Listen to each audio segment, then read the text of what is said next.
Assalamualaikum warahmatullahi wabarakatuh. Alhamdulillahilladzi amarna bil ijtihadi wal i'tisam bihablillahil matin. Asyhadu an la ilaha illallah iyyahu na'budu wa iyyahu nasta'in. Wa asyhadu anna sayyidana Muhammadan abduhu wa rasuluh al-mab'utsu rahmatan lil alamin. Allahumma shalli ala sayyidina wa maulana Muhammadin wa ala alihi wa ashabihil mujahidin at-tahirin, amma ba'du. Ikhwan fillah, sahabat usdun yang dirahmati Allah, pemirsa kaum muslimin dimanapun Anda berada. Di antara isi kitab suci Al-Quran adalah sejarah para nabi dan rasul terdahulu, yang sejarah ini menjadi contoh bagi umat belakangan. Di antaranya adalah sejarah tentang kisah Nabi Nuh alaihi salam. Kita tahu Nabi Nuh adalah nabi yang ketiga yang wajib kita imani di antara 25 nabi dan rasul. Nabi Nuh termasuk nabi yang bergelar ulul azmi, nabi yang memiliki kesabaran, ketangguhan dan ketabahan yang luar biasa. Usia Nabi Nuh cukup panjang, 950 tahun Nabi Nuh berdakwah kepada kaumnya. Dan selama 300 tahun lebih Nabi Nuh berdakwah, pengikutnya tidak lebih dari 80 manusia saja.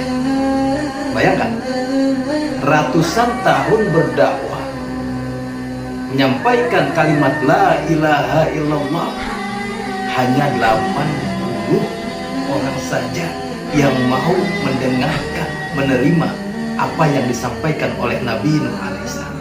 Dan yang lebih miris lagi bagi Nabi Nuh, ujian yang terberat, bahwa di antara orang-orang yang tidak mau mendengar, yang menolak dakwahnya, justru dari keluarganya, dari istrinya, dari anak-anaknya. Sampai akhirnya Allah pun memerintahkan kepada Nabi Nuh agar membuat bahtera. Nabi Nuh membuat bahtera di atas bukit.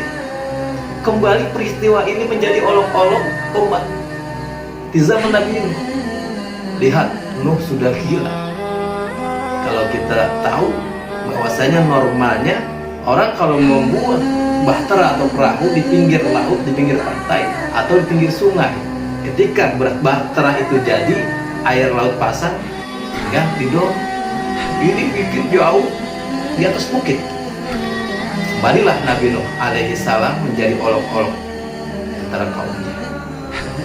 Dan bukan hanya mengolok-olok, ada sekelumit kisah yang mungkin jarang didengar, tapi kita ini cukup masuk. Ternyata begitu dengkinya orang-orang terhadap Nabi Nuh alaihi salam, sampai-sampai setelah kapal atau bahtera itu jadi, orang-orang ini semuanya berlomba-lomba masuk ke kapal Nabi Nuh, bukan untuk mengagumi, bukan untuk melihat arsitektur kapal yang dibuat oleh Nabi Nuh, tapi untuk buang hajat, buang kotoran. Nah, 1 orang, 10 orang, 20 orang, semuanya buang kotoran. Sampai-sampai kapal atau bahtera Nabi Nuh hampir setengahnya penuh dengan kotoran manusia. Kalau kita bayangkan mobil tinja isinya kotoran semua, kita lewati sebelahnya baunya udah kayak bahtera yang begitu besar, orang-orang pada buang kotoran, buang hajat di kapalnya Nabi Nuh. Nabi Nuh tetap sabar.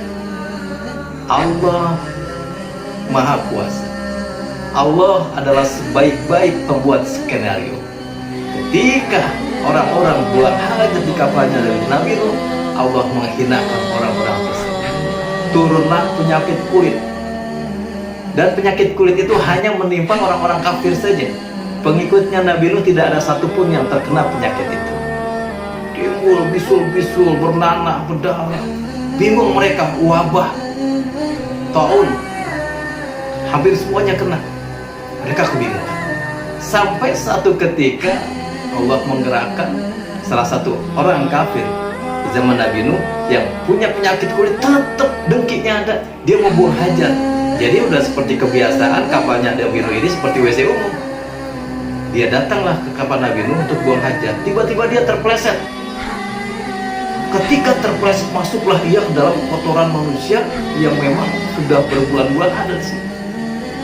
Dan ketika dia, orang tadi, keluar dari tumpukan kotoran, ketika dia keluar, luar biasa, Allah memberikan kesembuhan.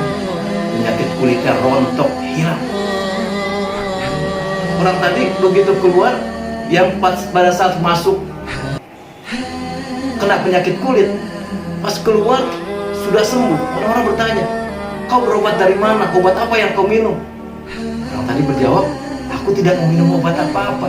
Aku hendak buang hajat ke kapalnya Nuh, tapi aku terjerumus, terperosok, masuk ke dalam kotoran. Dan ketika aku naik ke atas, kotoran kulit, penyakit kulitku hilang.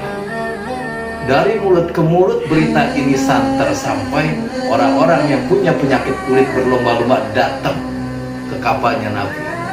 Dia ambil segelas, dia ambil seember, dia ambil semuanya kotoran untuk berobat. Begitu Allah balikkan keadaan. Sampai dalam riwayat dinyatakan kapalnya Nabi Nuh kembali bersih dari kotoran manusia. Bahkan sisa-sisa kotoran yang menempel di dinding kapal pun diambil orang-orang kafir untuk Allah besar. Allah membalikkan. Pemirsa yang dirahmati Allah, memang dasar kaum Nabi Nuh adalah kaum yang dia tidak mau menerima kebenaran, ia menolak kebenaran, tidak mendapatkan keajaiban seperti itu, ia tetap tidak mau mengikuti ajakan Rasulullah, ajakan Nabi Nuh alaihissalam. Ketika diajak untuk menaiki kapal bahtera, ketika terjadi hujan, maka mereka memilih untuk menyelamatkan diri, termasuk anaknya Kan'an. Orang tua begitu melihat sebandel apapun anaknya, sedurhaka apapun anaknya, ketika kita melihat anak kita ini dalam kondisi kecelakaan atau bahaya, orang tua manapun pasti akan berusaha untuk menyelamatkan. Nabi Nuh ketika melihat anaknya terombang-ambing di lautan air bah yang begitu dahsyat, hujan dari langit, hujan dari bawah bumi, Nabi Nuh berkata, wahai anakku, kemarikan. Nabi Nuh mengulurkan tongkatnya, kemarilah nak, pegang tongkatku, naik bersama. Apa kata Tuhan? Biarlah aku tetap berpegangan dengan batang kayu ini. Ini yang akan menyelamatkan aku. Tidak mau ditolongi oleh ayahnya, disapu oleh gelombang, hilang lenyap anaknya Nabi Nuh. Pemirsa sahabat Usdun yang dirahmati Allah, semoga kisah-kisah para nabi, para rasul yang terdapat di Al-Quran maupun di dalam kisah-kisah kitab-kitab dahulu mudah-mudahan menjadi ibrah, pelajaran yang berharga. Sejarah pasti akan berulang, tinggal pelakunya yang berbeda. Kita hendak memainkan peran sebagai apa, sebagai siapa, kita yang menentukan. Fahadainahun najdain, Allah telah berikan dua jalan, silakan mau ke kanan, mau ke kiri, kita yang menentukan. Semoga tayangan singkat ini bermanfaat. Hadanallahu wa iyyakum ajma'in. Wassalamualaikum warahmatullahi wabarakatuh.